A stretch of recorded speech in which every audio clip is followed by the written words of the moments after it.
Boa noite.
Boa noite, pessoal.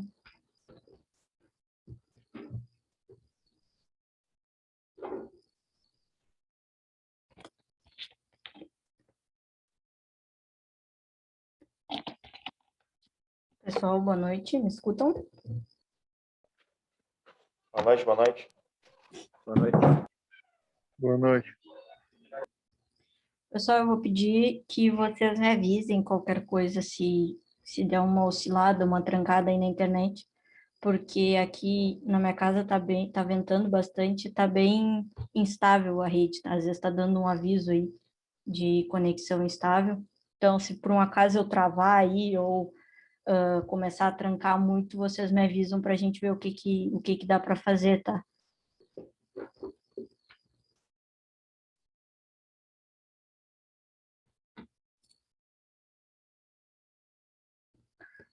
Então, a gente vai começando a aula de hoje, tá? Vamos dando início aí para não nos alongarmos muito. Como eu disse na aula de ontem, né? Hoje a gente muda um pouco a chave, né? Ontem a gente viu questão de comandos, né? Mais especificamente alguns tipos de partida de motor, focando principalmente na software starter, né?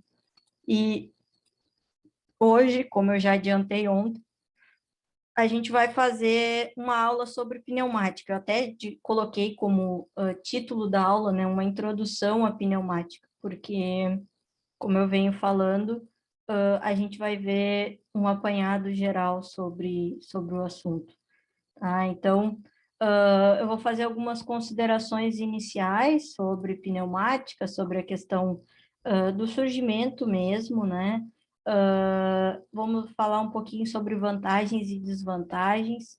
Essas vantagens e desvantagens, elas acabam se relacionando um pouco com a hidráulica, tá? Quando a gente falar sobre hidráulica na segunda-feira, a gente vai lembrar de algumas coisas que a gente vai falar na aula de hoje. A questão do ar comprimido, então, que é o principal elemento da pneumática, né? Ele que é o responsável por todo o funcionamento da pneumática. Vamos falar de alguns elementos de trabalho pneumático e vamos falar brevemente sobre as válvulas pneumáticas, né? Então, a gente vai fazer aí um apanhado geral sobre vários tópicos, tá? Pelo que eu vi, tem colega botando no grupo que está com problema na conexão. Então, pelo visto, não é só a minha que está meio instável hoje. Acho que é por causa do tempo. A minha também tá falhando aqui de vez em quando. Pois é, eu até falei no início da aula aqui que a minha às vezes está dando um aviso também. Conforme foi piorando o tempo, aumentando o vento aí, começou a dar uma... Isso, a ficando minha no meio cassino instável. aqui, no cassino vetorial sempre tem esse esse É, a problema. Em minha, época a de minha vento, pior é ainda. vetorial, mas a minha é aqui na cidade. Mas mesmo Sim, assim, às vezes aparece um aviso para mim aqui, conexão instável. Até pedir para o pessoal aí se eu trancar ou se começar a ficar ruim, para me avisar para a gente ir retomando e ir tentando deixar o melhor possível aí, tá, pessoal? Porque o meu notebook, ele nem tem entrada de cabo, não tem, eu tenho que ficar por Wi-Fi, ele não tem entrada de cabo de rede, de internet aí, então o que torna um pouco mais difícil, né? Mas a gente vai tentando aí, vocês também, se alguém porventura cair aí, eu vou aceitando e vocês vão retornando, sem problema, tá? Então, vamos indo, tá? Como eu disse, esses vão ser os 6 tópicos da aula de hoje, tá? Então, a gente começa com a questão, se eu for definir de forma bem simples a questão de pneumática, tá, pessoal? Eu vou dizer que ela é basicamente um estudo do ar comprimido e as suas mais diversas aplicações, tá? Porque a base toda da pneumática está associada ao ar comprimido. Então, a gente acaba definindo dessa maneira, né? Uma maneira bem simples de definir é justamente isso, né? Da pneumática ser um estudo do ar comprimido, porque depende da questão do ar comprimido, o funcionamento, né? Os dispositivos que utilizam pneumática, eles têm que estar associados as características deles, né, tem que estar associadas à questão do ar comprimido, então a gente vai ver a questão de vantagem, desvantagem, qualquer mangueirinha aí que esteja com o mínimo de vazamento, a gente já perde né, no funcionamento do sistema, então esses componentes eles têm que estar aptos, né, a trabalhar com ar comprimido. A gente também pode dizer que é uma das mais antigas formas de transmissão de energia, né, que a gente acaba conhecendo, emprega e aproveita para ampliar sua capacidade física, tá? Então, a questão da existência física do ar, tá? Associada, então, à questão do trabalho, ela é uma questão que vem há bastante tempo e ela foi aprimorada, foi se procurando soluções e maneiras de se aproveitar melhor essa questão da utilização do ar, porque se entende que é uma maneira de geração de energia, de trabalho e que deve ser aproveitada, tá? Então, conforme foi passando, as coisas foram avançando, foram melhorando, até que a gente tem hoje a pneumática sendo utilizada em diversas aplicações, nos mais diversos sistemas, com as mais diversas finalidades, tá? Então, a pneumática, ela, vamos dizer assim, ela entra de uma vez por todas na indústria, tá?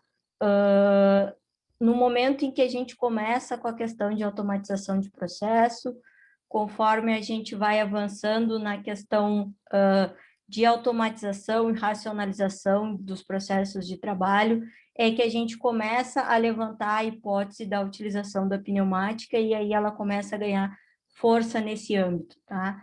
Porque até então a gente se tinha a ideia de utilização do ar, mas ainda não tinha um emprego dele nesse meio industrial, tá? E aí, conforme a automação ela foi entrando, a pneumática foi junto, né, aliada à automação, foi sendo inserida nesse mercado industrial, tá? Então, a questão de atuadores pneumáticos, de serem utilizados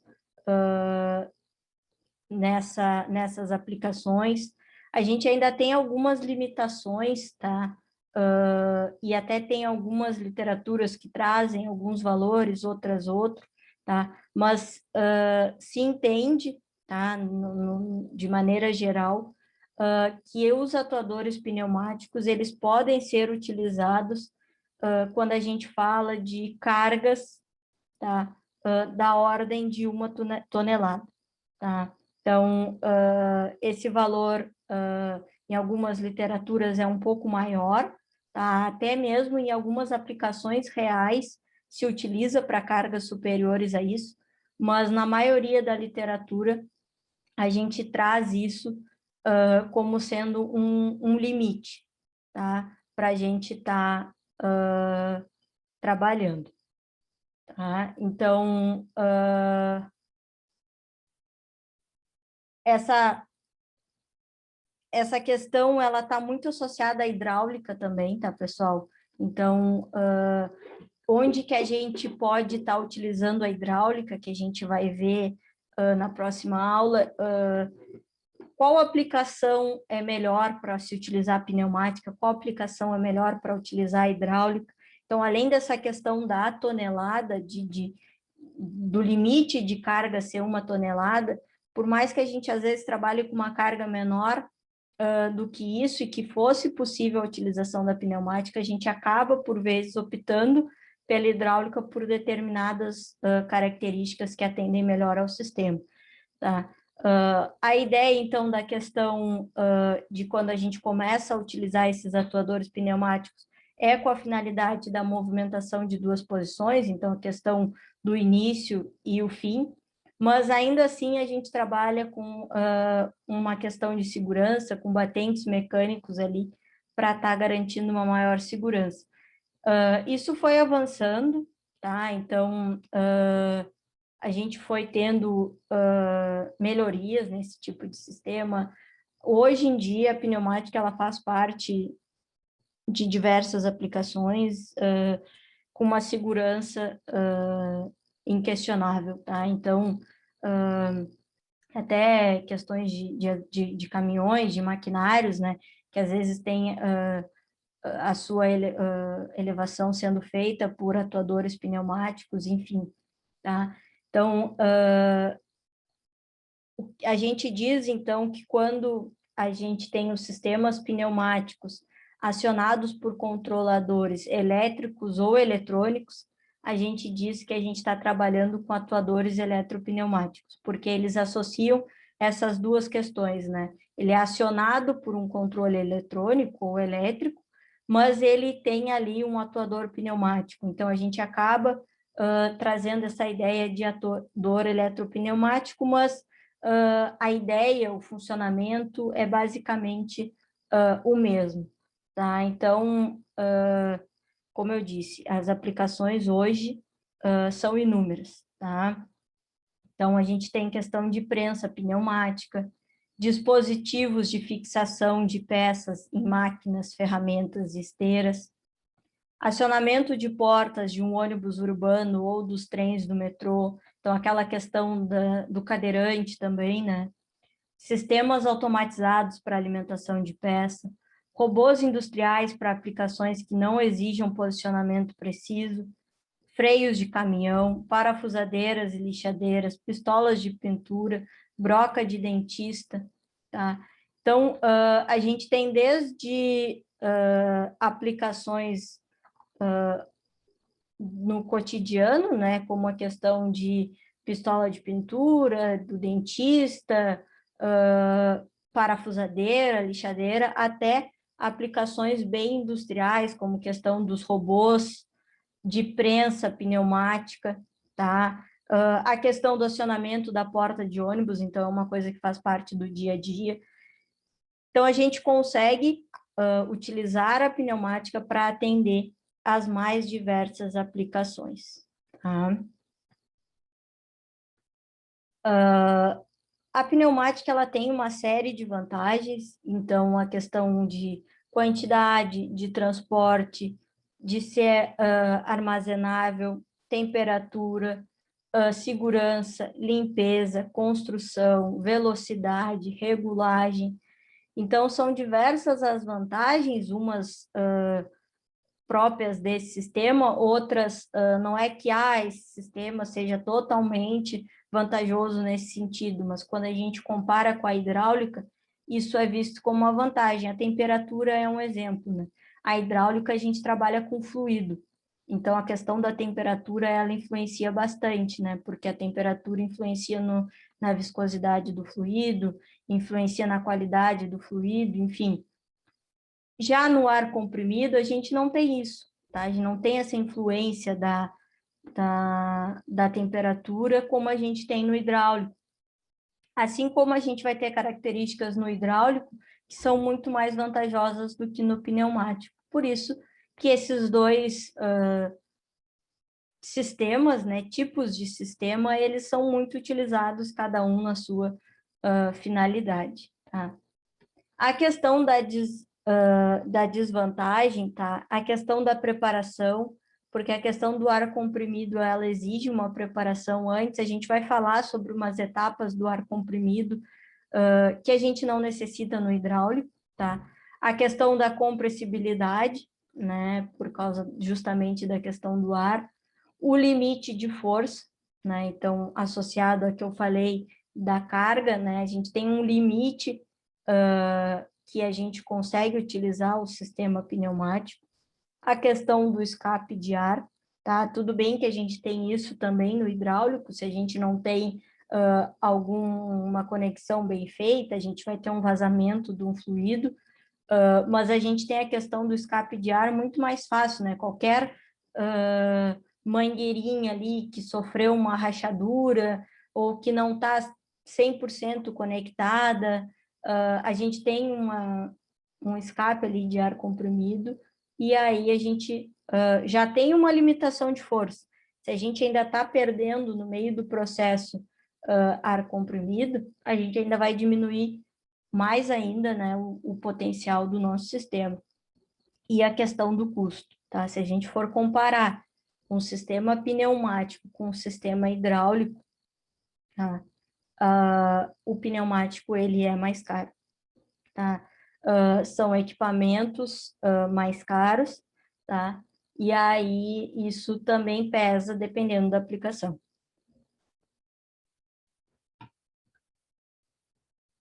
Como eu disse, o principal item aí, né, da pneumática é o ar comprimido, né? Ele que é o bambambam aí do sistema, tá? Então, a gente vai falar um pouquinho justamente sobre a produção e preparação do ar comprimido, tá?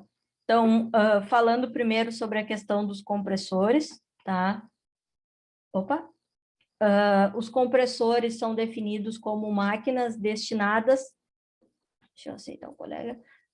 São definidos como máquinas destinadas a elevar a pressão de um certo volume de ar,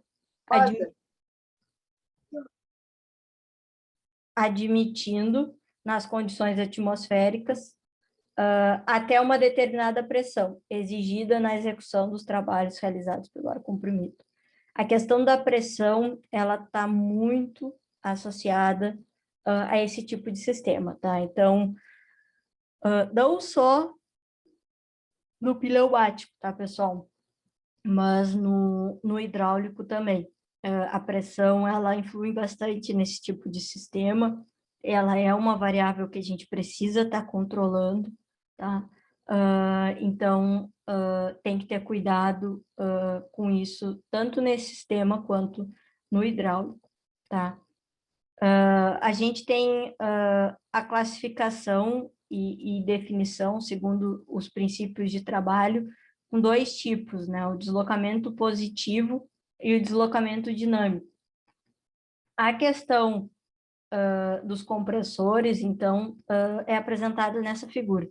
Bem embaixo aqui, vocês podem observar que tem um desenho, né? A simbologia. Então, em diagramas PID ou em alguma planta que vocês, por acaso, recebam, vocês vão encontrar essa simbologia para indicar compressores, tá? E esses compressores, eles têm duas classificações, como eu disse, a questão do deslocamento dinâmico e do deslocamento positivo, tá? O dinâmico, ele ainda é subdividido em 3 etapas, o ejetor, o fluxo radial e o fluxo axial. E o deslocamento positivo, ele pode ser dividido em rotativo ou alternativo, tá? E aí a gente tem subdivisões ainda. A gente não vai ver todos esses, né? Porque eu precisaria de uma aula inteira para explicar todos eles. Então, só trouxe a figura para vocês saberem os tipos, né? E as classificações que a gente tem. A gente só vai mesmo falar sobre a questão do deslocamento positivo, primeiro, tá? Que está associado basicamente à questão do volume, tá? Então, na verdade, não só a questão do volume, mas principalmente a redução do volume. Então, a gente tem, nesse caso, tá? O ar sendo admitido em uma câmara isolada do meio exterior, onde seu volume é gradualmente diminuído, processando-se a compressão. Quando a gente atinge uma determinada pressão, aí a gente provoca a abertura de válvulas de descarga. Tá? Então, como eu disse, mais uma vez, a pressão sendo utilizada e servindo como base para o funcionamento do sistema. Então, quando eu falo de deslocamento positivo, eu falo basicamente de redução de volume. Tá? Já quando eu falo de deslocamento dinâmico, eu estou associando a velocidade. Tá? Então, nesse tipo de deslocamento, a gente tem o ar sendo colocado em contato com impulsores, tá? Que são dotados de alta velocidade. Para que isso, né? Para fazer com que o ar seja acelerado e atinja, então, velocidades elevadas e, consequentemente, a gente vai ter, então, os impulsores transmitindo energia ao ar, tá? Então, quando a gente necessita de uma maior velocidade ao sistema, uma maior velocidade de transmissão ao sistema, a gente faz uso, então, de um compressor de deslocamento dinâmico, tá? A gente tem esses dois tipos, isso tem diversos fabricantes para cada um deles, né? E a gente tem que sempre avaliar o que o nosso sistema ele precisa.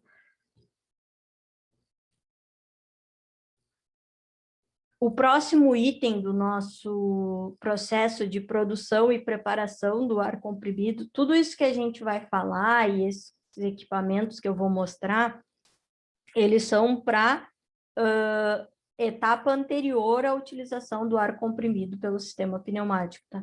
Por isso que tem a questão lá na desvantagem, a questão da preparação, né? Então, não é só instalar o sistema e sair utilizando, né? Tem toda uma questão de preparação para a utilização desse ar comprimido no sistema, assim como tem do fluido também, né? Mas no ar comprimido exige um pouco mais de atenção e alguns detalhes a mais, tá? Então, o resfriador posterior é localizado após a descarga do compressor. Ele permite retirar cerca de 65% a 80% de água contida no ar, pelo fato de que o ar comprimido na saída do compressor atinge a sua maior temperatura. Então, a finalidade de utilizar esse resfriador posterior é retirar a maior quantidade possível de ar do nosso, de água, né, do nosso ar. Isso acontece justamente como eu estou com uma temperatura elevada. A partir dessa elevada temperatura, a gente consegue, no momento em que entra nesse resfriador, começa, vamos dizer assim, a suar, né? E aí aquelas partículas de água, elas são removidas, tá? Depois disso, a gente vai para a etapa do separador, tá? Que é onde a gente vai ter, então, retida a umidade eliminada do ar, tá? Então, na sua parte inferior vai ter um dreno manual ou automático, depende do compressor, depende do sistema que tu tá trabalhando. Por que eu digo que depende do compressor? Porque eu falei para vocês já numa primeira aula aí, sobre a questão da comunicação, né, dos equipamentos automatizados, né, a questão dos fabricantes restringirem a sua utilização. Então, dependendo do nível do meu compressor, ele vai exigir equipamentos que sejam tão bons quanto o compressor, senão tu não vai conseguir comunicar os sistemas depois, né, digamos, num processo automatizado. Então, a gente precisa considerar isso, né? E aí a gente vai saber, então, se a gente vai estar utilizando aí um dreno manual ou um dreno automático, dependendo da aplicação. Nesse caso, né, a finalidade disso, então, é condensar a água e eliminar ela para a atmosfera, evitando, então, que ela retorne para o sistema, retorne para o ar comprimido. Depois disso, a gente tem o reservatório, tá? Que ele tem basicamente 4 funções, tá? Se eu for resumir. Então, a questão principal dele, né, que é de armazenar o ar comprimido, essa é a finalidade de um reservatório, armazenar algo, nesse caso é armazenar o ar comprimido. Resfriar o ar, auxiliando na eliminação do condensado, compensar as flutuações de pressão em todo o sistema de distribuição e atuar como amortecedor de pulsações. Então, a principal finalidade é justamente o armazenamento, mas a gente consegue aliar isso a outras finalidades, outros propósitos aí da utilização do reservatório, como essas 3 que eu acabei citando. Não necessariamente eu vou ter todas elas, tá? Eu posso ter um reservatório com a finalidade só de armazenar, eu posso ter um reservatório com a função de armazenar e resfriar, enfim, tudo depende da aplicação, tá? Depois, nós ainda temos o secador, tá? Que permite a distribuição do ar com valores de umidade baixa e tolerável nas aplicações. A água residual pode ser retirada por métodos apropriados de secagem. Tá? Então, a gente ainda tem um pouco de água para retirar aí, e aí, dependendo do método que a gente vai utilizar, a gente vai fazer isso nessa etapa do secador, tá?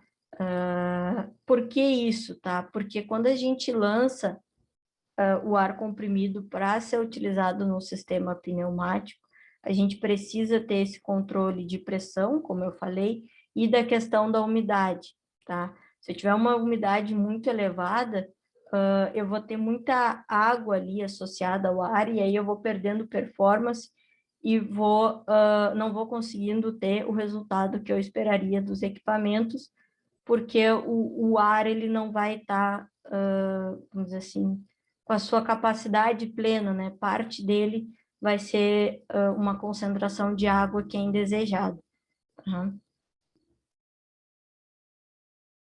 Então, essas são as etapas da produção, tá? Então, compressores, resfriador posterior, compressores, resfriador posterior,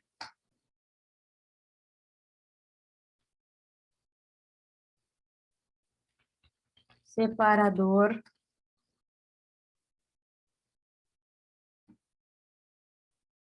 reservatório,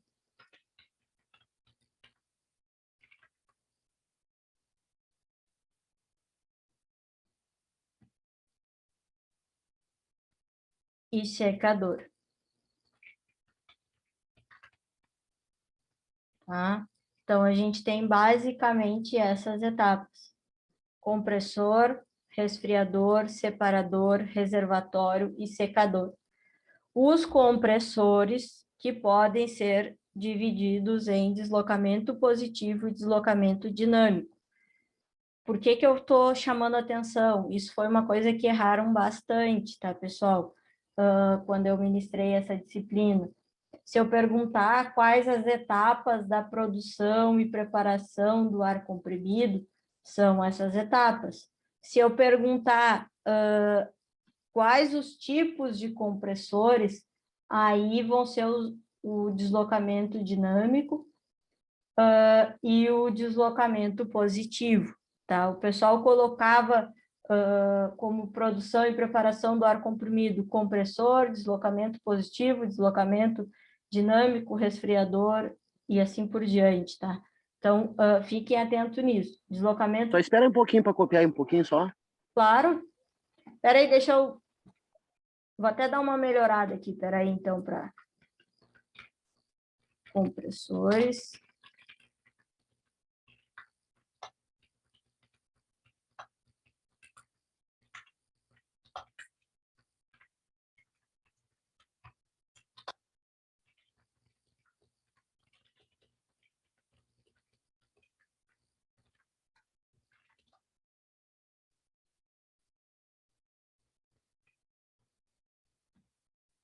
E aqui no canto eu vou colocar...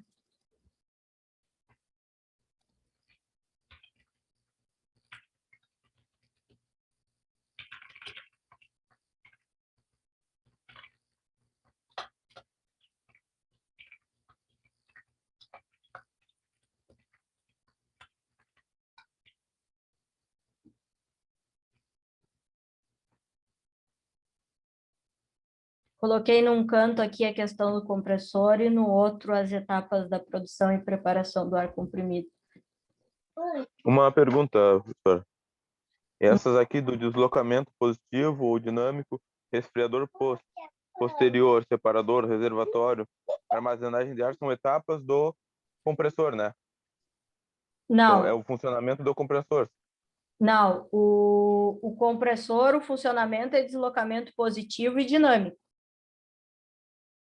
O resto é tudo produção e preparação. Por exemplo, como se eu tivesse isso aqui, ó, um fluxograma. Aqui eu tenho o compressor. Aqui eu tenho o resfriador. Aqui eu tenho o separador. Aqui eu tenho os reservatórios. Aqui eu tenho o secador. Opa, não é aqui que eu tenho que escrever.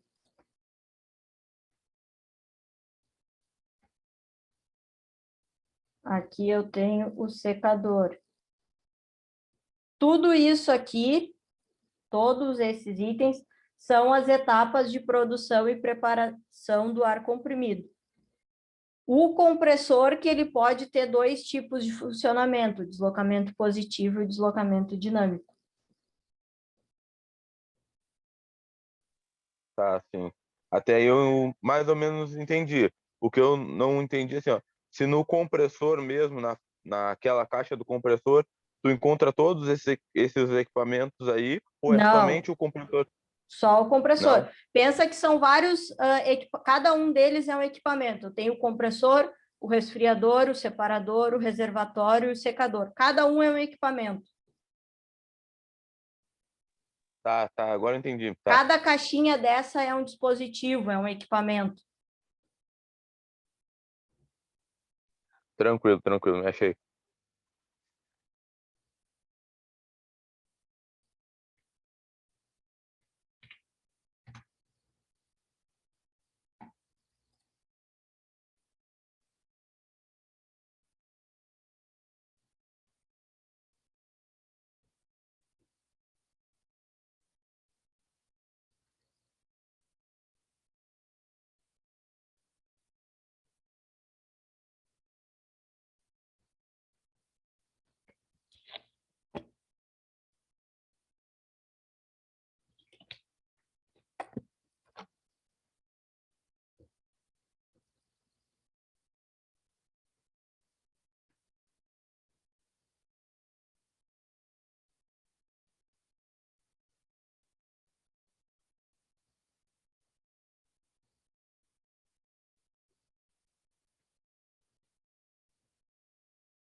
Quando terminarem de copiar, avisem, tá, pessoal? Que aí eu apago e continuo.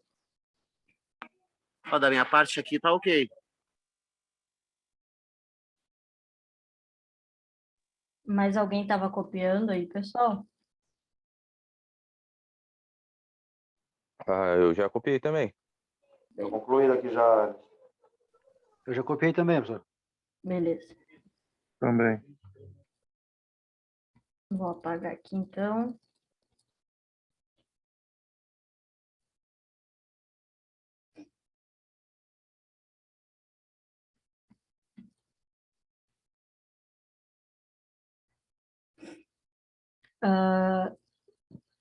E aí a gente tem a questão da distribuição do ar comprimido. Então, pensem assim, a gente fez todo o processo de produção e de preparação, tá? Ele está pronto para ir para o sistema. Ele está pronto para ser utilizado pelos equipamentos, pelos atuadores, pelas válvulas pneumáticas, pelos cilindros. Como que a gente faz a distribuição desse ar comprimido? Como que ele vai para o sistema? Então, a gente tem 3 maneiras de distribuir. A rede em circuito aberto. O que que significa isso? Significa que aqui está o meu minha saída, né? Vamos dizer assim, aqui eu tenho o meu sistema e aí eu vou lançar ele para o sistema. Eu não retorno com ele para cá, eu não reaproveito esse ar comprimido. Por quê? Porque é um circuito aberto, ele chega em determinado momento e para, tá? Eu não tenho o retorno dele, o reaproveitamento dele para ser utilizado, tá? Diferente do que acontece no outro, que é a rede circuito fechado, tá? Então, aqui eu tenho a instalação da geradora, né? Onde eu tenho o processo, então, final de preparação do ar comprimido, e aí eu lanço ele no sistema e ele fica como um loop, tá? Então, ele retorna e ele vai sendo reaproveitado. É claro que eu vou tendo perdas no caminho, isso é óbvio, vamos supor, na primeira volta eu tenho 100%, na segunda eu tenho 99%, 98%, e assim vai reduzindo, porque eu vou tendo perdas no caminho, mas eu ainda assim consigo reaproveitar esse ar comprimido. Eu injeto novamente ele no sistema e fico nesse loop, tá? Então, é uma maneira de reaproveitar. É claro que esse processo de reaproveitar tem a questão de eliminar a impureza que vai ficando, né, no ar, enfim, mas mesmo assim a gente consegue ter esse reaproveitamento, tá? E a gente tem a terceira opção, que é uma rede combinada, né? Então, que seria uma parte do circuito, né? Vamos supor que eu tenha... como é que eu posso desenhar?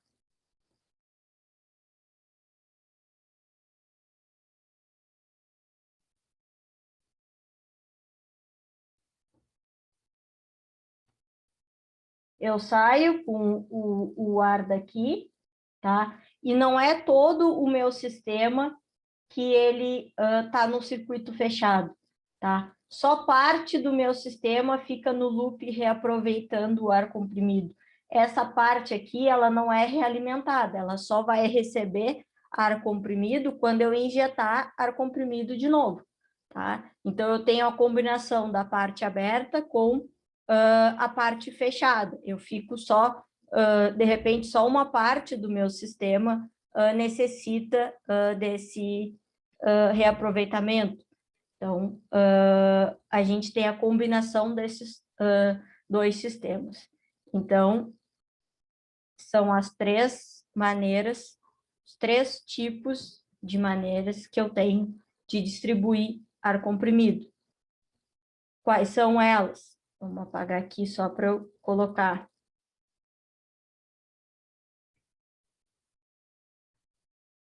Nesse aqui que está melhor. Então, a distribuição do ar comprimido pode ser feito por uma rede aberta, uma rede fechada ou uma rede combinada ou mista, tá? Que significa a combinação dos dois, tá? Então, se eu perguntar quais as maneiras de distribuição de ar comprimido, eu tenho esses três tipos: a aberta, a fechada e a combinada ou mista, tá?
Pode apagar, pessoal.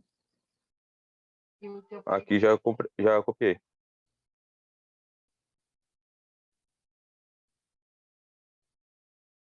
Só para ir dando uns resumos, Pode, né? Para ir também dando uns pode apagar resumos para também. vocês aí do que eu estou falando. E aí depois a gente tem a questão do tratamento do ar comprimido, que foi o que eu falei, principalmente quando a gente tem uma rede fechada, tá? Que a gente precisa, então, tratar esse ar para que ele volte para o sistema, tá?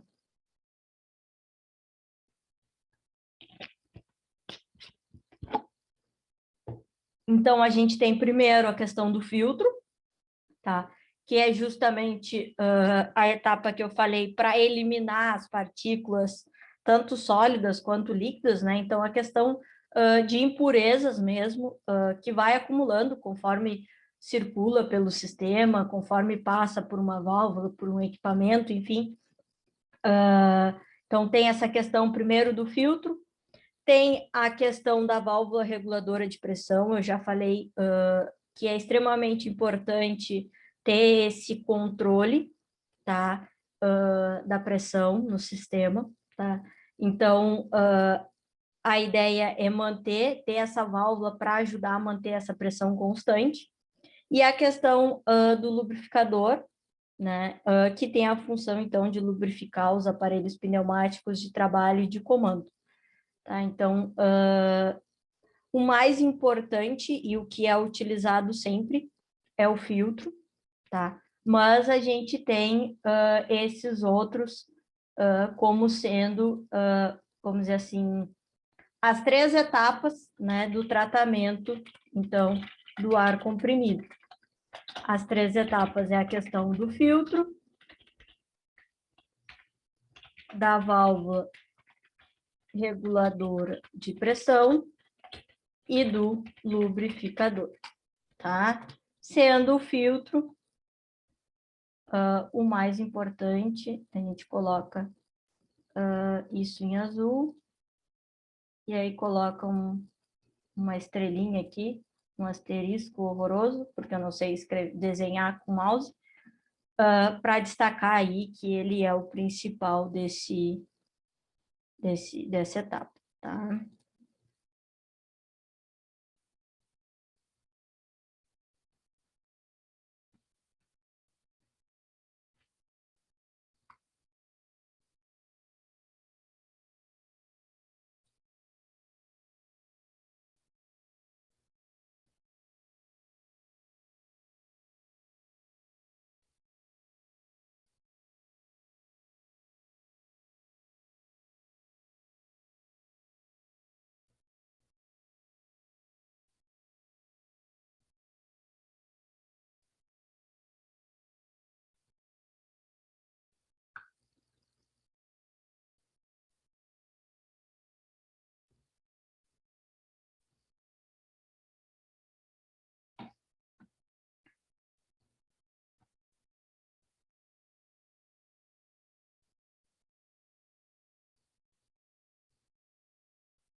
E aí depois, então a gente ainda pode destacar, né, que a gente tem esses 3 grandes grupos, né, sobre o ar comprimido.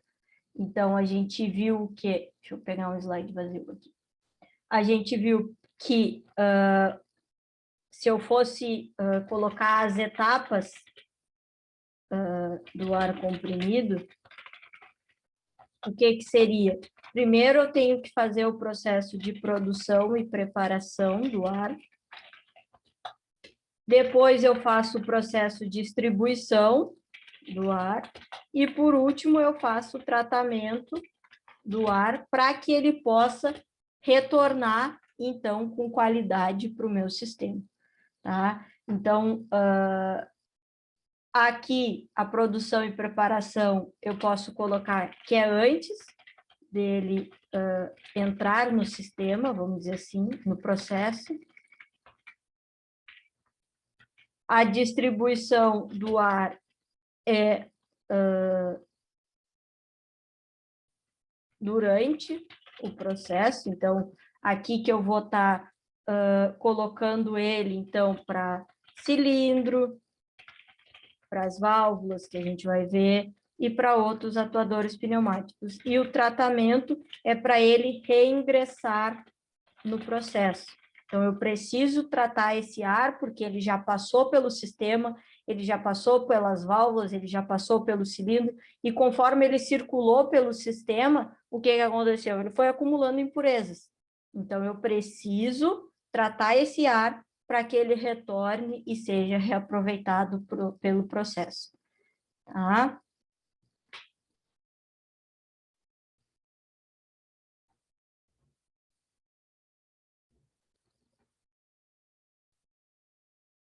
É impressão minha ou sumiu uma aqui? Sumiu. O tratamento sumiu, né? Quando eu fechei Sim. a caixa de...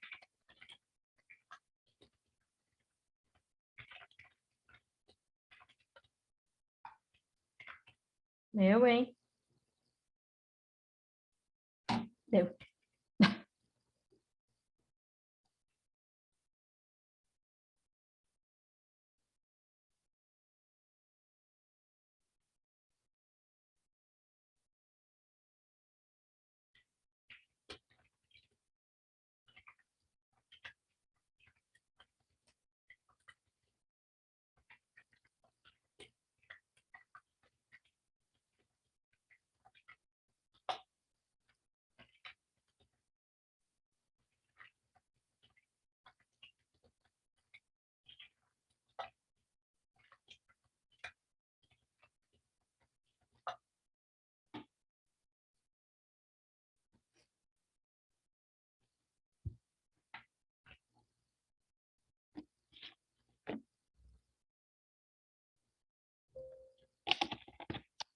Opa.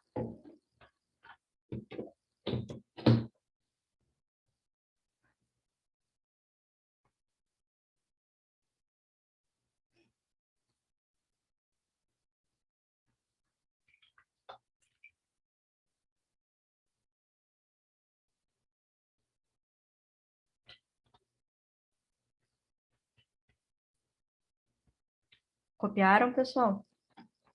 O barulho do vento aqui Sim. está muito forte. Imagino quem mora no cassino aí deve estar mais ainda.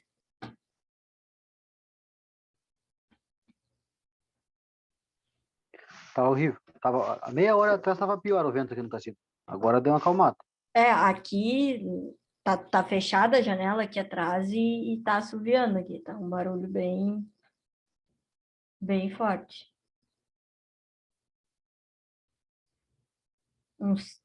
Um sextou para ficar em casa aí com esse tempo horroroso. É verdade. Claro que é verdade mesmo.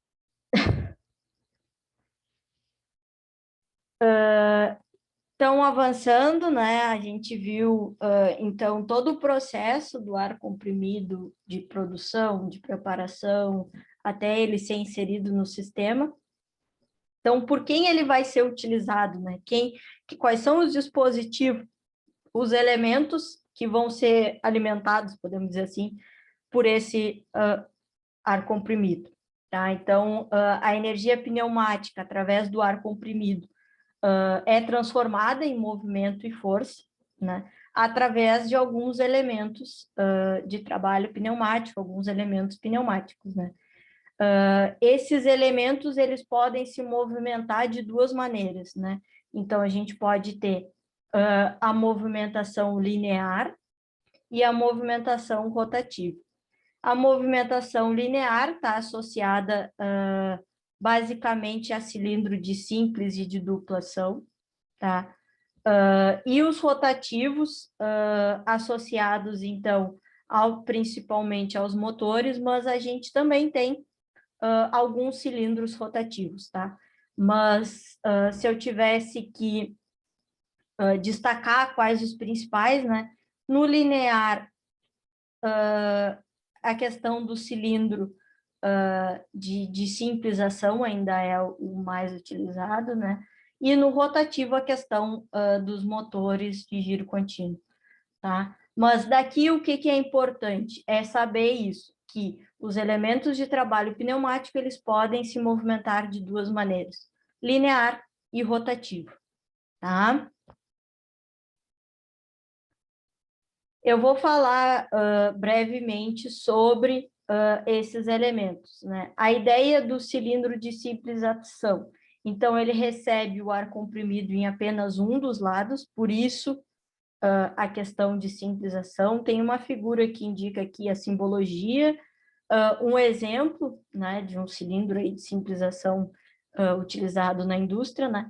E as figuras recortadas, né, com o funcionamento desse cilindro, tá? Então, geralmente, tá, isso pode variar, mas em grande parte dos casos, o movimento de avanço é o mais utilizado para atuação com ar comprimido. E aí a gente tem, então, o ar comprimido entra, no momento em que a gente tem isso, o cilindro ele avança, e para retornar, ele não retorna com ar comprimido. Esse retorno ele é feito por mola ou por alguma outra força externa que faz o cilindro retornar. Geralmente é retorno por mola, tá? Esses recortes aqui, essa simbologia é de exemplo de cilindro de simples ação com retorno por mola. Então, o ar comprimido faz com que o cilindro avance e o retorno desse cilindro é feito por mola. A gente pode ter o processo contrário, ele avançar por mola e recuar por ar comprimido, mas é pouco utilizado. Tá? Já o cilindro de dupla ação, tanto o avanço como o retorno é feito por ar comprimido. Então, ele recebe ar comprimido em ambos os lados, tá? Diferente do simples ação, tá? Então, um sistema de comando permite ao ar comprimido atingir uma câmara de cada vez, exaurindo o ar retido na câmara oposta, tá? Então, quando o ar comprimido atinge a câmara traseira, que é a parte do azul escuro, tá? A gente vai ter escape na dianteira, na parte da frente, que é aquele verde água ali, azul, sei lá, bem clarinho, e aí o cilindro avança. Para ele retornar, aí tem o processo contrário. O ar ele vai entrar pela parte do azul clarinho e vai sair pelo azul escuro, e aí eu vou ter o retorno, então, do meu cilindro. Mas essa é basicamente a diferença. Simples ação recebe ar comprimido só num lado, ele avança com ar comprimido e retorna por mola. Dupla ação, tanto o avanço quanto o retorno é feito por ar comprimido. Tá? Essa é a principal diferença entre eles. Depois a gente tem alguns outros cilindros que não são tão utilizados, tá? Mas igual eu trouxe para vocês, que é o cilindro de haste passante, tá? Então, a gente tem esse cilindro como sendo o cilindro que é capaz de efetuar trabalho em ambos os lados ao mesmo tempo, tá? Então, a gente tem, diferente dos outros, ó, que um lado é fechado e o cilindro ele só avança e recua de um lado, no caso do haste passante não, ele pode tanto atuar de um lado quanto do outro, porque a parte interna ali vai para um lado e vai para o outro, não tem nenhum dos lados fechados, tá? Essa é a diferença desse tipo de cilindro, tá? E aí depois a gente tem a questão das válvulas pneumáticas. Eu quando vi válvula pneumática, quando eu tive pneumática, eu tive uma aula sobre cada tipo de válvula, tá? E aí a gente tinha, claro, a gente tinha bancada de pneumática ali, a gente via a válvula na prática, como instalar, enfim. Mas aqui eu só trouxe os 4 tipos principais aí de válvula, né? E a sua principal finalidade, tá? Porque depois a gente vai ver a questão do número de vias, enfim, não tinha como eu me aprofundar muito, tá? Então, nós temos 4 tipos de válvulas direcionais, de bloqueio, de fluxo e de pressão. A direcional, que é a mais utilizada, comanda a partida, parada e sentido do atuador, tá? Então, a gente sempre tem uma válvula associada a um atuador. Então, eu tenho a válvula conectada ao cilindro, eu tenho a válvula conectada ao motor, tá? Às vezes, mais de uma válvula conectada ao mesmo atuador, tá? Válvula de bloqueio. Então, bloqueia o fluxo de ar preferencialmente no sentido e libera no sentido oposto. Quando eu preciso ter algum tipo de reversão, né? Então, eu tenho o ar comprimido num sentido e aí eu preciso parar de transmitir ele naquele sentido e ir para o outro, eu coloco uma válvula de bloqueio ali para fazer esse processo. Válvulas de fluxo, que vai influenciar na vazão do ar comprimido. Então, se eu quero ter um controle do quanto de ar comprimido eu quero estar mandando para o sistema, controlar, hora eu preciso mandar mais, hora eu preciso mandar menos, controlar essa vazão aí desse fluxo. E a válvula de pressão, que eu falei, né, a questão da pressão do ar comprimido, que é importante ter esse controle, então a gente tem válvulas específicas aí para isso, tá? Essas válvulas, elas são representadas por símbolos, tá? Então, a gente tem válvulas aí, emissoras de sinal, de comando, válvula direcional de 2 a 5 vias, tá? Esses símbolos, eles não caracterizam o tipo de construção, eles só caracterizam a função dessas válvulas. Então, aqui eu trouxe para vocês como que a gente vê essas questões, tá?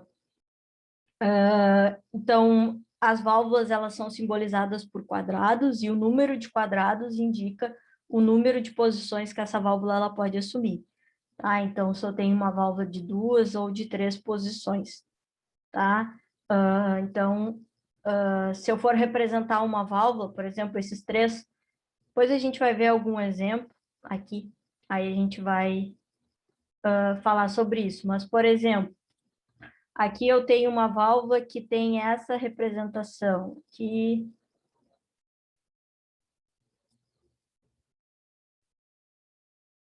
tá?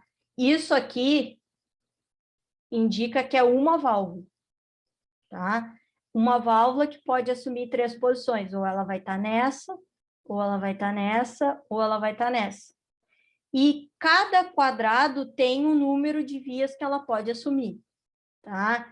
Então, por exemplo,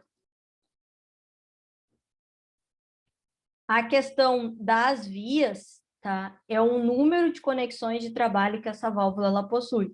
Então, são consideradas como vias a conexão de entrada de pressão, conexões de utilização e as de escape, tá? A gente tem o quê?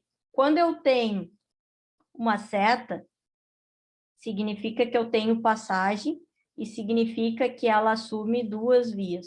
E quando eu tenho esse símbolo aqui, que parece um terra, um Tzinho, significa que eu estou falando de bloqueio e que ela assume uma via. O que quer dizer isso? Quer dizer que se eu tiver uma válvula assim, eu tenho uma posição, porque eu só tenho um quadrado, então ela tem uma posição, e essa posição ela tem 3 vias. Por que ela tem 3 vias? Porque aqui eu tenho uma via, aqui eu tenho 2 vias e aqui eu tenho 3 vias.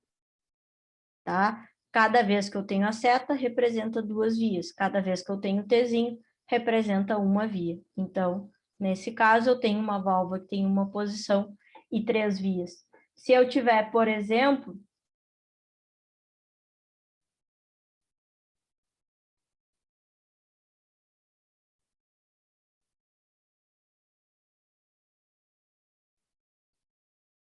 isso aqui, tá? Eu tenho 2 posições, porque eu tenho 2 quadrados.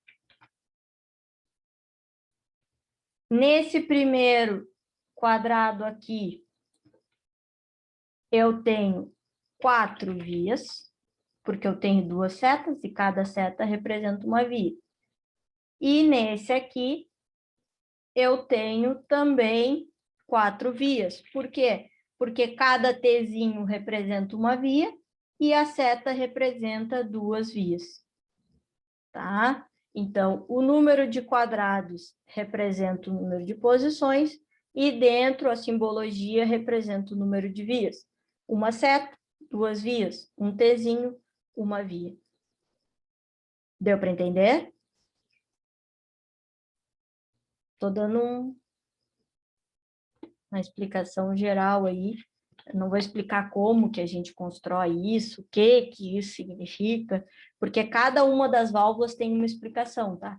Mas para vocês poderem interpretar, isso é o suficiente, tá? Então, saber o número de posições e o número de vias já é suficiente nesse sentido, tá? Conseguiram entender como ver a questão da posição, das vias? Sim, Sim, professor, também. Tranquilo. Tranquilo. Alguém está copiando isso aqui que eu botei ou eu posso apagar?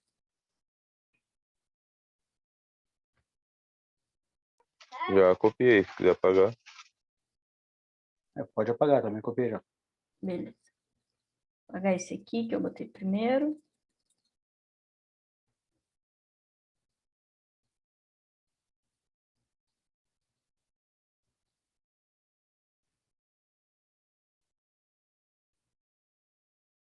Tá? A questão das setas, como eu disse, eu não vou me aprofundar, mas de modo geral, as setas elas indicam a interligação interna das conexões, mas não necessariamente o sentido do fluxo, tá? Ela só indica que eu tenho ligação nos 2 sentidos, aqui nas 2 vias, tá? E aí eu posso representar isso de várias maneiras. Geralmente, a direcional a gente representa com esse último aqui, mas a ideia das setas é isso, é indicar a interligação interna das conexões, tá? Nesses casos aqui, então aqui, por exemplo, eu tenho 2 vias, e nas outras 2 eu tenho 4 vias, porque cada seta representa 2 vias, tá? Então, é isso aqui que eu tenho. Se eu colocasse aqui, eu passaria a ter 3 vias. Se eu inserisse um aqui, 5 vias, e assim por diante, tá?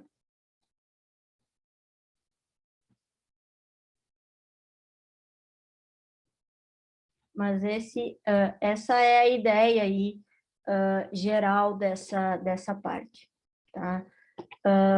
Já essa parte do fechamento, né? Principalmente a questão de bloqueio, então significa que um dos lados é bloqueado, né? A gente indica com esse Tzinho. Então, aqui eu tenho 2 vias, porque cada um desses aqui indica um. Aqui eu tenho 3 vias. E aqui eu tenho 5 vias. Tá?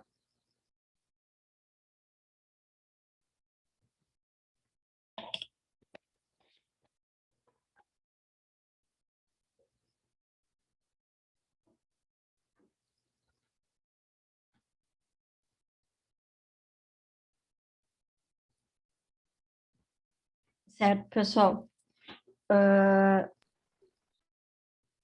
Era isso que eu tinha para trazer, assim, de modo geral para vocês. O que eu quero que fique dessa aula de pneumática foram aquelas etapas que eu falei para vocês, que eu fui resumindo, né? Saber a questão das etapas da produção e preparação de ar comprimido, a questão dos tipos de deslocamento, do filtro, né, da importância do filtro para a gente poder reinserir o ar comprimido no sistema, tá? Então, são esses itens que eu quero que fiquem, tá? Na aula de hoje. A questão dos elementos, então, que eles podem ser lineares, rotativos, a diferença do cilindro de simples para o de duplação, tá? Essa questão das válvulas de número de vias, enfim, eu trouxe mais no título de curiosidade, não tinha como eu aprofundar muito isso, porque, como eu disse, eu teria que ter uma aula sobre cada um dos 4 tipos de válvula para explicar para vocês, e a gente não tem esse tempo, tá? Não adiantava eu querer colocar mais coisa aqui e fazer uma explicação não tão boa, né? Então, eu preferi botar menos coisa, mas que a gente pudesse ter um entendimento sobre esses assuntos, tá?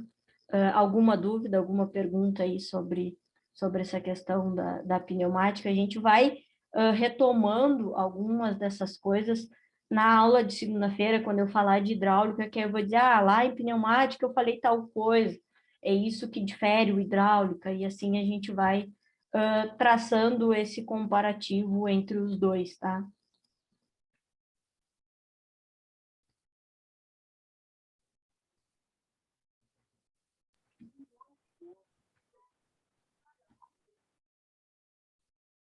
Alguém tem alguma pergunta aí enquanto eu vou abrindo aqui a chamada?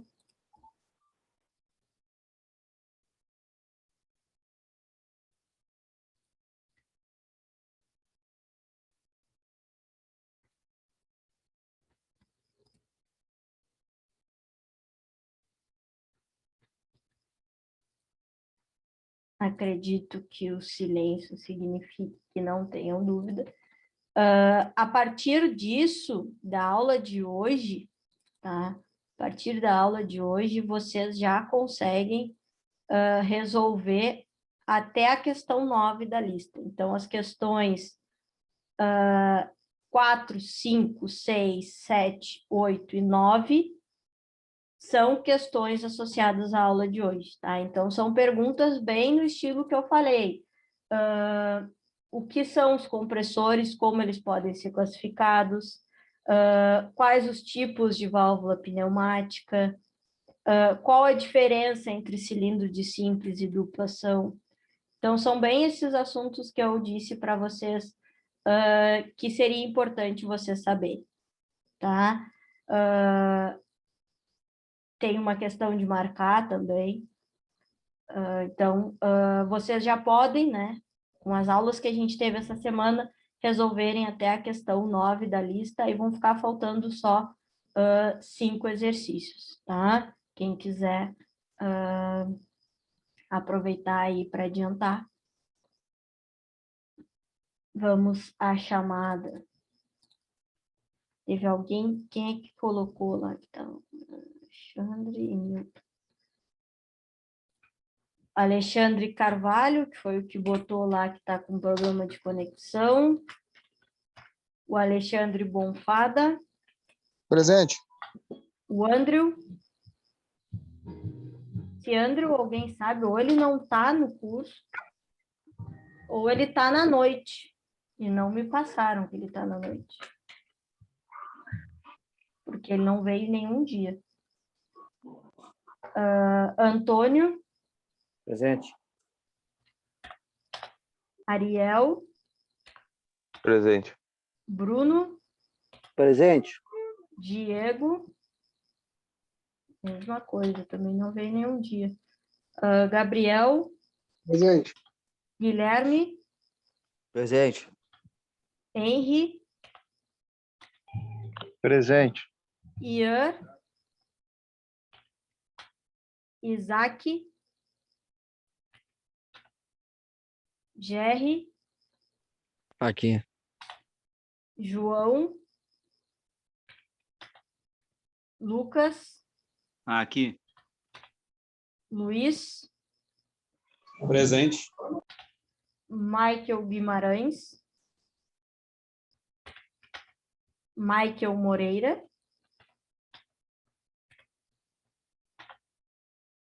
Marcos,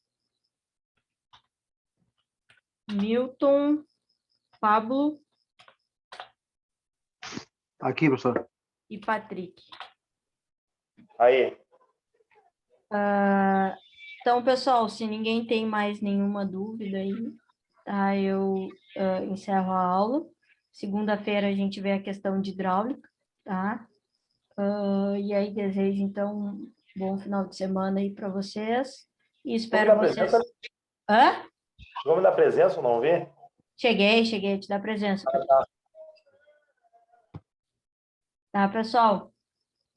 Espero vocês segunda, então. Boa noite para todo mundo aí, bom final de semana. Boa noite, boa noite. Boa Igualmente. noite, boa noite. Boa final de semana a todos. Boa noite. Todo mundo aí.